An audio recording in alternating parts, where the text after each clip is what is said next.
ভাই বোনেরা, কল্পনা করো একদিন তোমার সব কিছু শেষ হয়ে যাবে।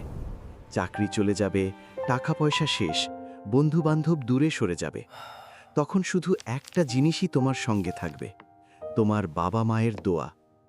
কিন্তু যদি সেই দোয়াটাই না থাকে, যদি তুমি নিজের হাতে সেই দোয়াটা হারিয়ে ফেলো, তাহলে কি হবে? কিছুক্ষণ থামুন, আবেগময় স্বরে। আজ আমি তোমাদের এমন একটা ছেলের গল্প বলবো যে একদিন বুঝতে পেরেছিল সে তার জীবনের সবচেয়ে বড় সম্পদ হারিয়েছে। আসসালামু আলাইকুম ওয়ারাহমাতুল্লাহি ওয়াবারাকাতুহু। আজকের এই কথাগুলো আমাদের সবার জন্য, কারণ প্রত্যেক মুসলিমের জীবনে বাবা মা হলেন আল্লাহর এক বিশেষ নেয়ামত। তাদের দোয়া আমাদের জন্য জান্নাতের চাবি হতে পারে, আবার তাদের মন ভাঙলে সেই দোয়া আমাদের বিরুদ্ধে যেতে পারে। এই দুনিয়ায় সফলতা, শান্তি, বরকত সব কিছুর মূলে থাকে বাবা মায়ের খুশি, আর আখিরাতে জান্নাতের দরজা খোলার অন্যতম মাধ্যমও তাদের দোয়া। কিন্তু আমরা অনেক সময় এই নেয়ামতকে অবহেলা করি, ছোট ছোট কথায়, আচরণে, সময় না দেওয়ায়। আর সেই অবহেলার ফল আমরা এই দুনিয়াতেই পেয়ে যাই, যখন আর ফিরে পাওয়ার উপায় থাকে না। একটা ছেলে ছিল, নাম রাখি রাহাত। ছোটবেলায় বাবা মা তার জন্য সব কিছু করতেন। রাত জেগে দোয়া করতেন, ইয়া আল্লাহ, আমার ছেলেকে নেক সন্তান বানাও, দুনিয়া আখেরাতে সফল করো। কিন্তু বড় হওয়ার সাথে সাথে রাহাত বদলে গেল। বন্ধুদের সাথে ঘুরে বেড়ানো, ফোনে সময় কাটানো, চাকরি বাকরির চিন্তা, সব কিছু এসে তার জীবন ভরে গেল।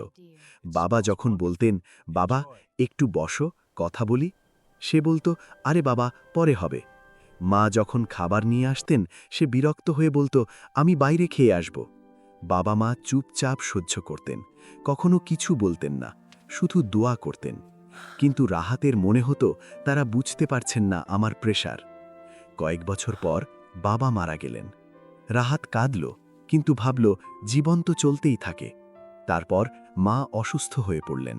হাসপাতালে ওষুধের খরচ, চিকিৎসা সব চলছে, কিন্তু রাহাতের জীবনটা যেন উল্টে গেল। চাকরিতে প্রমোশন হলো না, ব্যবসায় লোকসান, বউ সন্তানের সাথে ঝগড়া, মনের শান্তি উধাও। এক রাতে মায়ের পাশে বসে সে কাঁদতে কাঁদতে বলল, মা, আমি তোমাদের কত কষ্ট দিয়েছি, আমার জন্য তোমরা কত দোয়া করতে, আর আমি সেগুলোকে অবহেলা করেছি। মা দুর্বল হাতে তার মাথায় হাত বুলিয়ে বললেন, বাবা, আমি তোর জন্য সব সময় দোয়া করেছি, কিন্তু তুই যখন আমাদের কাছ থেকে দূরে সরে যেতি, আমার মন ভেঙে যেত। তবু আমি বদদোয়া করিনি, শুধু আল্লাহর কাছে চেয়েছি যে তুই যেন বুঝতে পারিস। সেই রাতে রাহাত বুঝল সে তার জীবনের সবচেয়ে বড় শক্তি হারিয়েছে। বাবা মায়ের দোয়া না থাকলে দুনিয়ার কোনো দরজা খোলে না।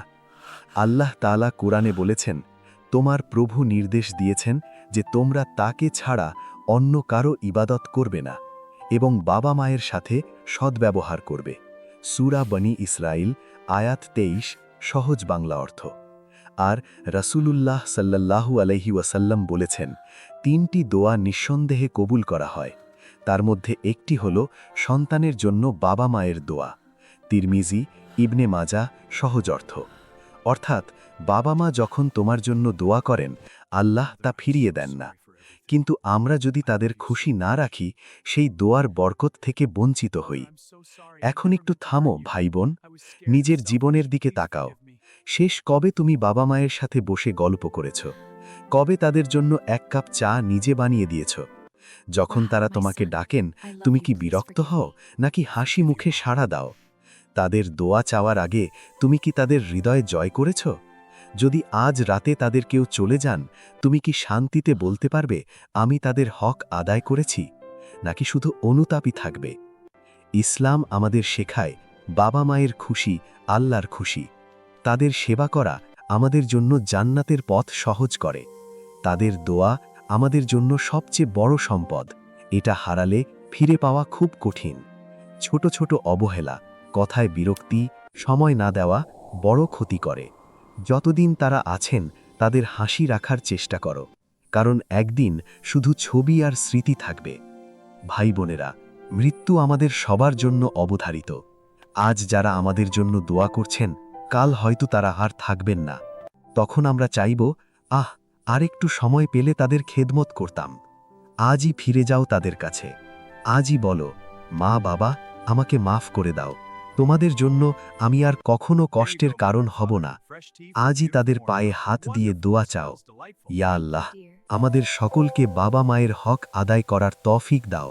যারা বেঁচে আছেন তাদের খেদমত করার সুযোগ দাও। যারা চলে গেছেন তাদের জন্য মাগফিরাত দাও, জান্নাতুল ফিরদাউস দান করো।